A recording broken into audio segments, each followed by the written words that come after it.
ऐसा भी होता है। एक बार एक देहाती बूढ़ा बाबा रेल में सफर कर रहा था। उस डब्बे में दो जवान लड़के भी थे। एक बड़ा लड़का कहता है कि यार आज जंजीर खींचनी चाहिए।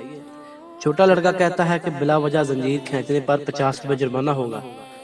बड़ा लड़का कहने लगा कोई बात नहीं, मेरे पास 30 रुपये हैं, तुम्हारे पास कितने हैं? छोटा कहने लगा कि इसके पास 20 रुपये हैं। बड़ा कहने लगा फिर जंजीर खींच देते हैं, जुर्माना हुआ तो दे देंगे। एक ने जंजीर खींच दी। कुछ दूर जाकर रेलगाड़ी रुक गई और रेलवे गार्ड आ गए और पूछने लगे कि जंजीर किसने खींची। बड़े लड़के ने होशियारी दिखाई और बाबे की तरफ इशारा किया कि इस बाबे ने जंजीर खींची है। गार्ड ने बाबा जी से पूछा कि बुजुर्गो आपने जंजीर क्यों खींची? बाबा पहले तो हैरान हुआ, फिर संभल कर कहने लगा कि इसके पास 50 रुपए थे जो इन दोनों लड़कों ने इससे छीन लिए हैं और आपस में बांट लिए हैं, इसलिए इसने जंजीर खींची।